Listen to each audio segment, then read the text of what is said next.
11টার সময় আমরা ফ্লাইট থেকে নেমেছিলাম আর এখন বাজে 12:50, মানে প্রায় 2 ঘন্টা লাগলো আমাদের ইমিগ্রেশন কমপ্লিট করতে। দেশের বাইরে বিদেশে পাড়ি দিচ্ছি। আর কোথায় যাচ্ছি? Bangkok, Thailand. থাইল্যান্ড। ইন্টারন্যাশনাল লাউঞ্জে খাবো, তাও মাত্র 2 টাকার বিনিময়।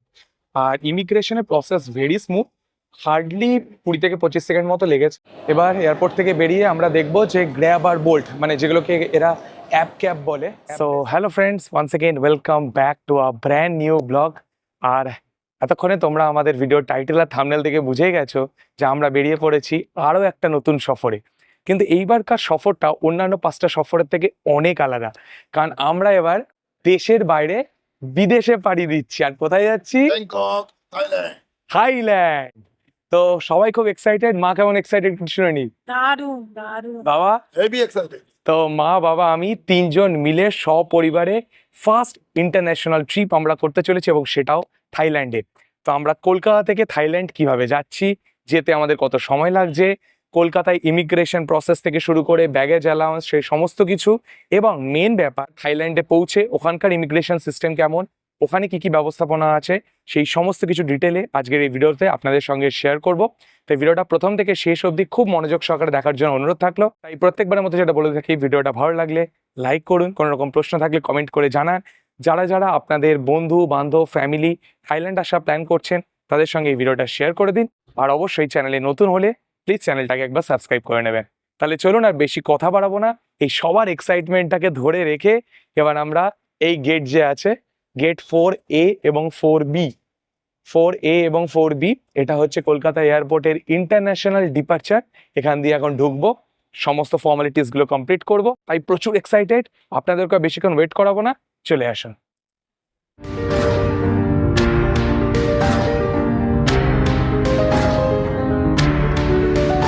তো আমাদের লাগেজ স্ক্যান করা ডান। এখানে লাগেজ স্ক্যান করলাম। লাগেজ স্ক্যান করার পরই একদম ঢুকে ইন্টারন্যাশনাল ডিপার্চার দিয়ে ঢুকেই এই যে জি বলে যেটা লেখা আছে, এই কাউন্টারটা হলো পুরোটাই ইন্ডিগোর কাউন্টার। তো চলো আপাতত আমরা কাউন্টারে যাই, কাউন্টারে গিয়ে আমাদের ব্যাগেজগুলোকে ড্রপ করি এবং বোর্ডিং পাস কালেক্ট করি। ইন্টারন্যাশনাল ট্রাভেলের ক্ষেত্রে চেক ইন ব্যাগেজ সাবমিট করে বোর্ডিং পাস নিয়ে ইমিগ্রেশন এবং তারপরে সিকিউরিটি চেকের প্রসেসটা কমপ্লিট করতে হয়। সিকিউরিটি চেকের নিয়মাবলী অনুযায়ী আমাদেরকে প্রত্যেকটা ইলেকট্রনিক্স আইটেম, যেরকম মোবাইল, চার্জার, ক্যামেরা, ইয়ারফোন, এই সমস্ত কিছুকে আলাদা আলাদা সেপারেট ট্রেতে রাখতে হয়েছিল। এবং সিকিউরিটি চেকের প্রসেস কমপ্লিট হয়ে যাওয়ার পর সেই সমস্ত আইটেমগুলোকে আমি আবার ব্যাগের মধ্যে ঢুকিয়ে রাখছিলাম। সো ফাইনালি আমাদের ইমিগ্রেশন এবং সিকিউরিটি চেক দুটোই ডান। খুবই স্মুথ প্রসেস ছিল। ইমিগ্রেশনে কী কী কোয়েশ্চেন করেছে বা সিকিউরিটি চেকের প্রসেস কেমন ছিল সেগুলো আমি বলছি আপনাদেরকে এক এক করে। আপাতত আমাদের 6:40-এ গেট নাম্বার 5 থেকে 6E1087 কলকাতা থেকে ফুকেট যাওয়ার ফ্লাইটটা ছাড়বে। তো এখন ঘড়িতে বাজে দেখলাম 4:35, মানে এখনও আমাদের হাতে 2 ঘন্টা মতো সময় আছে। এনাফ টাইম, অনেক আগে আমরা চলে এসেছিলাম, প্রসেসও খুব তাড়াতাড়ি হয়ে গেছে, 2 ঘন্টা মতো সময় আছে। তো চলুন আপাতত আমাদের অ্যাসাইন্ড যে গেট নাম্বার 5 সেখানে যাই, সেখানে গিয়ে তারপরে আপনাদের সঙ্গে বাকি ইনফরমেশনগুলো শেয়ার করছি। তো এই হলো আজকের আমাদের ফ্লাইট, সকাল 6:40, flight number 6E1087 IndiGo, destination Phuket, gate number 5। আর অলরেডি চেক ইন স্টার্ট হয়ে গেছে।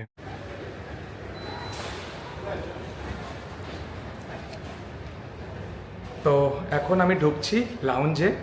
দেখা যাক লাউঞ্জে আমরা অ্যাক্সেস পাই কিনা, কারণ এটা ইন্টারন্যাশনাল অ্যাক্সেস দরকার। ডোমেস্টিক অ্যাক্সেস তো প্রচুর পেয়েছি, বাট এখন যেহেতু ক্রেডিট কার্ড বা ডেবিট কার্ডগুলো তো অনেক রকম মিনিমাম স্পেন্ডের রিকোয়ারমেন্টে ক্রাইটেরিয়া করে দিয়েছে। তো দেখা যাক আমরা ইন্টারন্যাশনাল লাউঞ্জ অ্যাক্সেস পাই কিনা। তো আপাতত আমাদেরকে এই দিক দিয়ে উপরে উঠে যেতে হবে।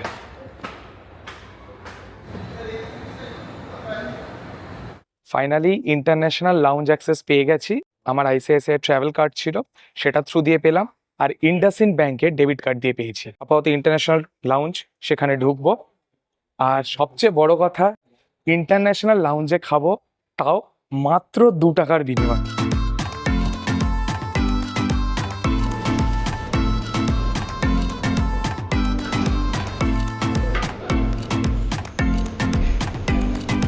ইন্টারন্যাশনাল লাউঞ্জের সুবিধা হলো শুধুমাত্র এখানে যে 2 টাকার বিনিময়ে আপনারা খাবার পাবেন তাই নয়, এছাড়াও পেয়ে যাবেন ড্রিঙ্কসের প্রচুর option.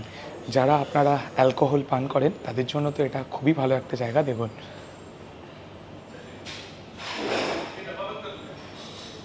VAT 69, royal stag, teachers.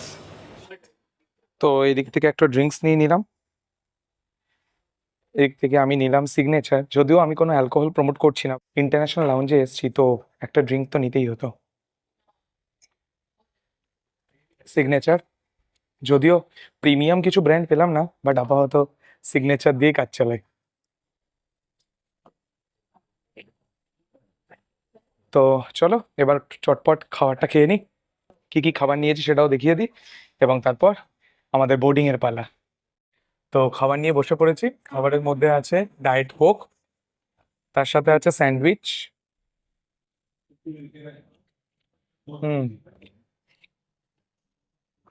মোটামুটি থেকে খুব একটা আহামরি কিছু না, ঠান্ডা। মশলা কুলচা আছে, এটাও ঠান্ডা। উত্তাপম,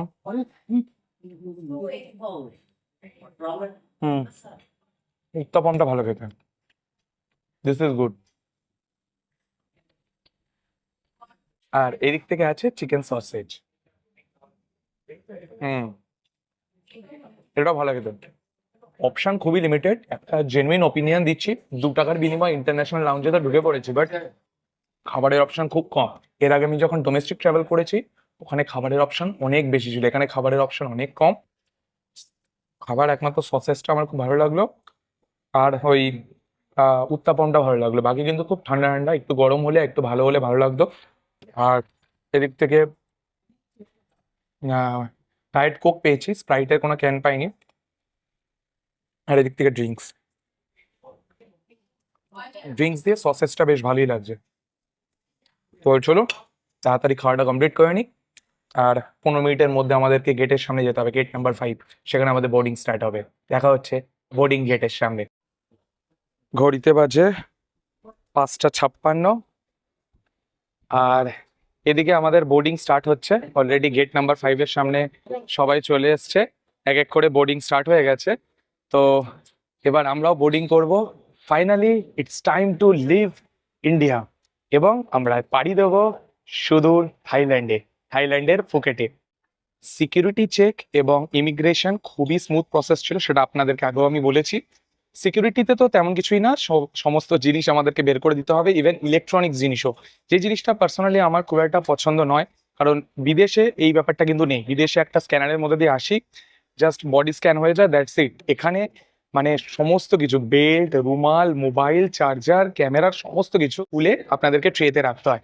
আমি আমার সুবিধার্থে কি করেছিলাম যে একটা ক্যামেরার সমস্ত জিনিসপত্র একটা ব্যাগের মধ্যে রেখেছিলাম, এবং সেই ব্যাগের চেনটা ওপেন করে দিয়েছিলাম। এনাদের তাতেও হলো না, এনারা বললেন যে পুরোটা খুলে দেখাতে হবে। এনিওয়েজ আমি কোঅপারেট করেছি, তো আমাকে টোটাল সমস্ত জিনিসই ট্রের মধ্যে খুলে আমাকে দেখাতে হয়েছে। আর ইমিগ্রেশনের প্রসেস ভেরি স্মুথ, হার্ডলি 20 থেকে 25 সেকেন্ড মতো লেগেছে। তেমন কোনো কোয়েশ্চেনই করেনি, শুধু দেখলো আমাদের পাসপোর্টটা, কোথায় যাচ্ছি জিজ্ঞেস করলো থাইল্যান্ড, এবং কবে ফিরছি 22 তারিখ, দ্যাটস ইট। আর কোনো রকম প্রশ্ন নেই, ভেরি সিম্পল। এবার দেখা যাক আমরা ফ্লাইটে উঠি, থাইল্যান্ডে পৌঁছাই। থাইল্যান্ডে ইমিগ্রেশনে কি প্রসেস সেটাও আপনাদেরকে আমি জানিয়ে দেবো। সো ফাইনালি বাস থেকে নেমে এবার আমাদের ফ্লাইটে ওঠার পালা। এখন ঘড়িতে বাজে 6:12, 6:40-এ ফ্লাইটটা ছাড়বে। আর কলকাতার এখনকার অবস্থা একটু দেখিয়ে দিই। বেশ ভালো ওয়েদার।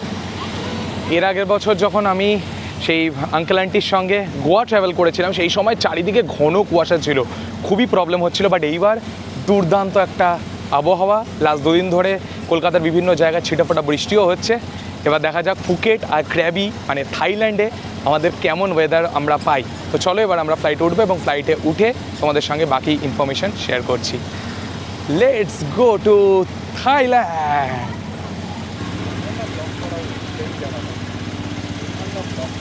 সো এবার ফ্লাইটে উঠছি। ঘড়িতে বাজে এখন 6:17, এখনও অনেকটা টাইম বাকি। 6:40-এর আগে তো ফ্লাইট ছাড়বে না, বাট প্যারেন্টস বিং প্যারেন্ট মানে আগে আগে চলে যাচ্ছে, ভাবছি যেন ছেড়ে চলে যাবে, এরকম একটা ব্যাপার। এনিওয়েজ বেশ ভালো লাগছে। এখান থেকে তোমাদেরকে আরও একবার কলকাতা এয়ারপোর্টটা দেখিয়ে দিই।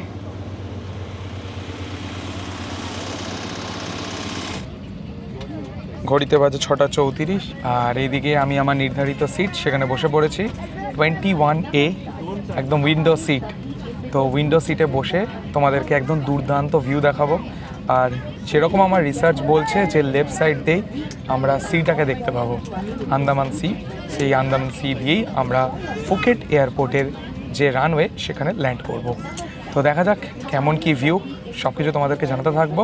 এখন যে ইনস্ট্রাকশনগুলো দেয় কেবিন ক্রুরা সেগুলো দিচ্ছে, 6:40 নাগাদ টেক অফ করবে।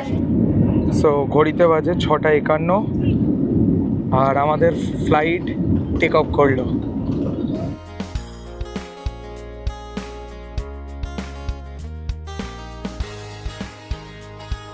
ফ্লাইট টেক অফ করার পরই মনের ভেতরের এক্সাইটমেন্টটা যেন আরও বেড়ে গেল।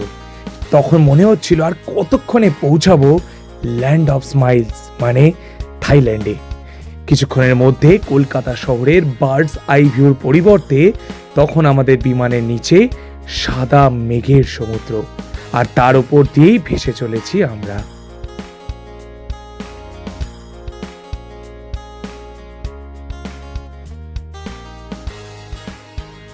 সো আমরা বাড়ি থেকে নিয়ে এসেছিলাম মিয়ামরের স্যান্ডউইচ।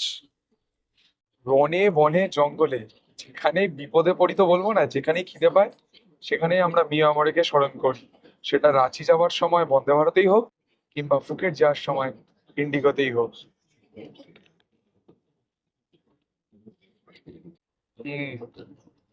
অ্যাজ ইউজুয়াল আমার খুবই ভালো লাগে মিয়ামরের এই চিকেন স্যান্ডউইচ। এটা দিয়ে আপাতত ব্রেকফাস্টটা আমরা কমপ্লিট করলাম। ইন্ডিগোতে কোনো কমপ্লিমেন্টারি ফুড অপশন নেই, যদি আলাদা করে অ্যাড করতে চান তাহলে করতে পারেন। সেখানে চিকেন জাংলি স্যান্ডউইচ আসে আর তার সঙ্গে একটা করে বেভারেজেস, আর বেভারেজেসটা আনলিমিটেড টাইমস আপনি রিফিলও করতে পারেন। বাট ওইসবের চক্করে যায়নি। আসার সময় মানে যখন আমরা থাইল্যান্ড থেকে কলকাতায় ফিরবো তখন আমরা থাই এয়ারওয়েজ বুক করেছি, সেই সমস্ত এপিসোড এক এক করে আসবে। আপাতত এই মিয়ামরের স্যান্ডউইচ দিয়েই আমরা আমাদের ব্রেকফাস্টটা কমপ্লিট করছি। তো ব্রেকফাস্টের পরে আমরা একটা বেভারেজেস নিলাম।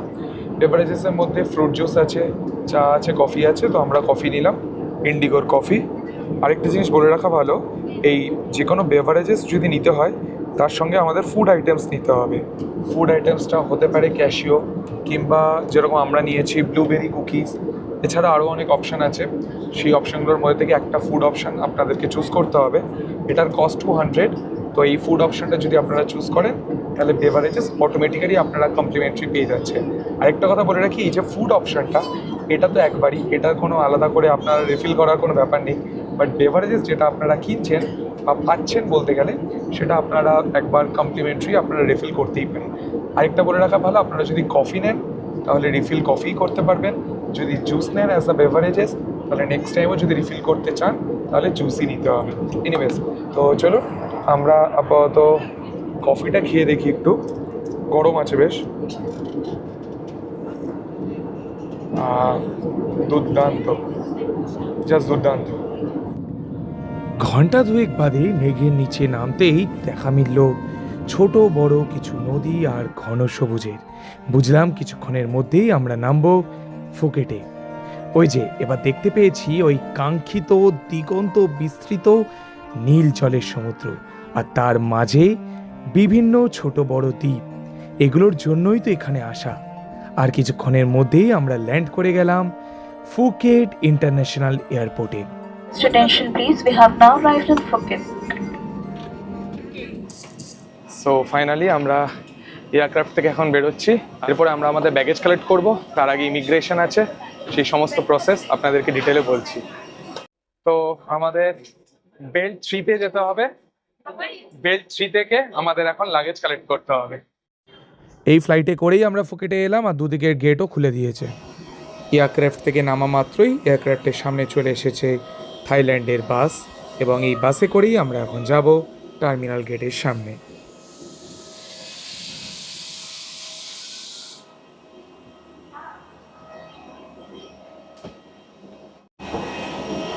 এই হলো এখানকার বাস।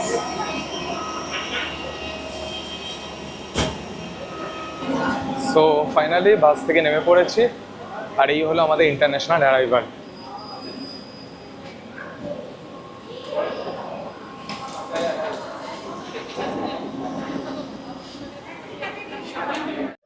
এয়ারপোর্টে ল্যান্ড করা মাত্রই দেখতে পেলাম অনেক মানি এক্সচেঞ্জ শপ, কিন্তু এখানে বাইং রেট অনেকটাই বেশি। এইটা হলো ভিসা অন অ্যারাইভালের লাইন এবং কোন কোন কান্ট্রির জন্য ভিসা অন অ্যারাইভাল প্রযোজ্য তার একটা লিস্ট এখানে দেওয়া আছে। ভিসা অন অ্যারাইভাল ফরচুনেটলি ইন্ডিয়ানদের জন্য থাইল্যান্ড হচ্ছে completely visa free, visa on অ্যারাইভালের কোনো ব্যাপারই নেই। তো সেই জন্য আমরা এই যে লাইনটা, এই লাইনটা আমরা স্কিপ করে এখন আমরা সামনের দিকে এগোচ্ছি। সামনের দিকে দেখতে পাচ্ছি ইমিগ্রেশন, ইয়েস ইমিগ্রেশন, এটা সবার জন্যই প্রযোজ্য। তো এখন ইমিগ্রেশনে যাই, ইমিগ্রেশনটা কমপ্লিট করি, তারপরে ব্যাগেজ ক্লেম করব এবং তারপরে বেরোবো। ইমিগ্রেশনে কি প্রসেস সেটা আপনাদের ইমিগ্রেশন ক্রস করে জানাচ্ছি। তো বেল্ট নাম্বার 5 থেকে আমরা আমাদের ব্যাগেজ কালেক্ট করলাম। যদিও যখন আমরা ফুকেট ল্যান্ড করেছিলাম ফ্লাইটে আমাদের বলেছিল বেল্ট নাম্বার 3, তারপরে ইমিগ্রেশনে তো আমাদের প্রচুর টাইম লাগলো। ইমিগ্রেশনের প্রসেসটা খুবই ফাস্ট, বাট এত ট্যুরিস্ট যে আমাদের প্রচুর সময় লেগেছে, প্রায় 1.5 থেকে 2 ঘন্টা মতো। এই জিনিসটা কিন্তু আমি তোমাদেরকে জানিয়ে রাখলাম। এখন ঘড়িতে বাজে 12:50, 11টার সময় আমরা ফ্লাইট থেকে নেমেছিলাম আর এখন বাজে 12:50, মানে প্রায় 2 ঘন্টা লাগলো আমাদের ইমিগ্রেশন কমপ্লিট করতে। তো ইমিগ্রেশনের প্রসেসটা খুবই ফাস্ট, কোনো রকম কোয়েশ্চেন করেনি, জাস্ট আমাদের পাসপোর্টটা আমাদের দিতে হলো এবং তার সাথে সাথে আমাদের 8টা আঙ্গুল, মানে রাইটের 4টে আঙ্গুল, লেফটের 4টে আঙ্গুল, ওটা 8টা আঙ্গুলে ফিঙ্গারপ্রিন্ট দিতে হলো। That's it, process complete immigration. Baggage ক্লেমের জায়গায় এসে দেখলাম আমাদের 3 নম্বর বেল্ট বলেছিল ফ্লাইট, বাট সেটা 5 নম্বর হয়ে গেছে। এনিওয়েজ এখানে এসেই আমরা লাকিলি আমাদের লাগেজ পেয়ে যাই, এরপরে আমরা বেরোচ্ছি এখান থেকে। ব্যাগেজ ক্লেমের পর এই পেছনের যে জায়গাটা, এটা বেসিক্যালি কাস্টম ডিক্লারেশন, বাট সেরকম কিছুই এখানে চেক করেনি, শুধু আমাদের ট্রলিটা যেরকমভাবে আমরা এয়ারপোর্টে ঢুকলে স্ক্যান করা এরকম স্ক্যান করালাম, দ্যাটস ইট, কিচ্ছু নেই। মানে এখানে টিডিএসি ফর্ম যে আমরা ফিল আপ করে এসেছি, থাইল্যান্ড ডিজিটাল অ্যারাইভাল কার্ড, এখন অবধি কোনো রকম চেক করেনি। আর এখানে বেরিয়েই দেখতে পাচ্ছি প্রচুর মিনি বাস, মানি এক্সচেঞ্জ, সিম কার্ড, এগুলোর দোকান। এয়ারপোর্টের ভেতরে সিম কার্ডের দাম অনেকটাই বেশি। 5 days 15 GB 349 but, which comes around 950 টাকা। তাই যারা আপনারা প্রথমবারের জন্য থাইল্যান্ডে আসছেন তাদের কাছে আমার সাজেশন, ই সিম অ্যাক্টিভেট করে আনুন, কিংবা আপনাদের যে মোবাইল নাম্বার সেখানে ইন্টারন্যাশনাল রোমিং প্যাক অন করে আনুন। তো এখন আমরা এয়ারপোর্ট থেকে বেরোচ্ছি। এবার এয়ারপোর্ট থেকে বেরিয়ে আমরা দেখব যে গ্র্যাব আর বোল্ট, মানে যেগুলোকে এরা অ্যাপ ক্যাব বলে, অ্যাপ বেস ক্যাব, সেগুলোর পার্কিং জোন কোথায় সেটা দেখব এবং তারপরে গ্র্যাব বা বোল্টের মধ্যে যেটা সস্তা হবে সেটা বুক করে আমরা আমাদের হোটেলে পৌঁছাবো। তো আমি যেটা চেক করে দেখলাম, গ্র্যাব আর বোল্টের মধ্যে, মানে আমাদের এয়ারপোর্ট থেকে হোটেল যাওয়ার জন্য বোল্টটা একটু চিপ পড়ছে, একটু মানে অনেকটাই চিপ পড়ছে। তো বোল্টটা হচ্ছে আউটসাইডে, একদম বাইরে। এই ছিল এয়ারপোর্ট, এয়ারপোর্টের বাইরে হচ্ছে বোল্ট। তো একজনের থেকে যেটা জানতে পারলাম যে আমাদের এই রাস্তা দিয়ে যেতে হবে, এই দিক দিয়ে বেরোলাম, এই দিক দিয়ে বেরিয়ে রাস্তাটা ক্রস করে একদম বাইরে যেতে হবে আমাদের। তো এই দিক দিয়ে আমরা এগিয়ে এলাম, মেন রোড। এবার আমরা সোজা যাব, সোজা আমাদেরকে বললো যে বোল্ট ক্যাবের স্ট্যান্ড আছে। তো যাদের সাথে কথা বললাম এয়ারপোর্টের এখানকার স্টাফ, তারা সবাই বলছে যে আমাদেরকে বাইরে বেরোতে হবে, মানে যেরকম আমাদের কলকাতাতেও আছে যে ওলা বা উবের অনেক সময় ভেতর থেকে, যদিও বা কলকাতাতে ওলা বা উবের কিন্তু আমরা ভেতর থেকেই অ্যাক্সেস করি, আমাদের কিন্তু বাইরে বেরোনোর কোনো রকম দরকার পড়ে না। কিন্তু জানি না এখানে বলছে যে গ্র্যাবটা হলে ভেতরের থেকে আমরা অ্যাক্সেস করতে পারবো, আর গ্র্যাবে দেখলাম ফেয়ারটাও একটু বেশি, বাট বোল্ট একটু মনে হলো চিপ মনে হলো, আমাদের ওখানকার যাত্রী সাথী কিংবা ইনড্রাইভ, র্যাপিডো এগুলোর মতো যা মনে হচ্ছে। তো বোল্টে ভাড়াটা অনেকটাই কম, প্রায় 200 ভাট কম। 200 ভাট কম মানে আমাদের ইন্ডিয়ান কারেন্সিতে প্রায় 600 টাকা মতো কম। তো সেজন্যই আর কি বোল্টটা বুক করলাম। আর এই বোল্টের জন্য আমাদেরকে এই রাস্তা ধরে এগিয়ে যেতে হবে, 2 মিনিট মতো ওয়াকিং আছে। পাথওয়ে সুন্দর করে দেওয়া আছে, সেই নিয়ে কোনো রকম প্রবলেম নেই। এদিকে দেখতে পাচ্ছি অনেক শাটেল বাসও আছে, এই বাসগুলো করেও তোমরা পৌঁছে যেতে পারো প্যাটংয়ের সাইডটায়। তো আমরা বোল্টই বুক করেছি, দেখা যাক বোল্টে উঠি, অলরেডি ড্রাইভার অ্যাসাইন হয়ে গেছে। বোল্টে উঠে আর বাকি ইনফরমেশান জানাচ্ছি। ফাইনালি আমরা আমাদের গাড়ি পেয়ে গেছি, এটাই হলো আমাদের গাড়ি। এক্সেল বুক করেছি, যেহেতু আমাদের লাগেজ অনেকটাই আছে। এটাই হলো আমাদের গাড়ি 4609। ও ফাইনালি বোল্ট খুঁজে পেয়েছি, আর এটা আউটসাইডে, সেটা আপনাদেরকে আমি জানিয়ে রাখলাম। দেখে বুঝতেই পারছেন মেন রোড, একদম এয়ারপোর্টের বাইরে। এয়ারপোর্টের বাইরে আমাদের আসতে হলো বোল্ট ধরার জন্য। সো আমি এদিকে প্রথমে 1000 থাই ভাট, সেটা আমি এখন এক্সচেঞ্জ করাচ্ছি। মানে আমি স্মল কারেন্সি চাইছি, যেহেতু ইন্ডিয়া থেকে যখন এসছিলাম, ইন্ডিয়া থেকে মেনলি 1000 ভাট আর 500 ভাটই দিয়েছিল।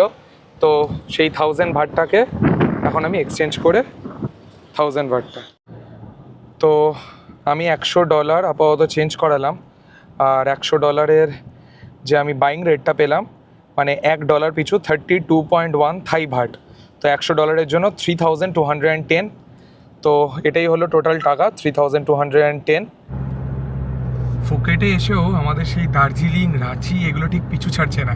কেন বলছি বলুন তো, এখানেও সেরকম জিগজ্যাগ ওয়ে আমরা দেখতে পেলাম। মানে নর্মালি থাইল্যান্ডে সবাই কেন আসে? বিচ দেখার জন্য, বাট এখানেও জিগজ্যাগ ওয়ে দেখুন। যেহেতু ফুকেট জায়গাটা সমুদ্রের পাশাপাশি, এখানে ছোটোখাটো পাহাড়ও আছে, তাই জন্যই এরকম জিগজ্যাগ ওয়ে। রাস্তাটা দেখো guys, look at the road. Oh wow, nice.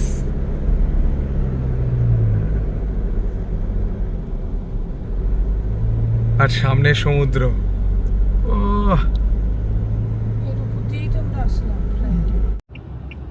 তো আমরা আমাদের লোকেশনে চলে এসেছি, আর বোল্টে আমাদের ফেয়ার হয়েছে 554 থাই ভাট। তো আমি এদিক থেকে 555 থাই ভাট দিচ্ছি। সো বোল্ট থেকে নেমে এখন আমরা আমাদের হোটেলে ঢুকবো। হোটেলটা দেখাই।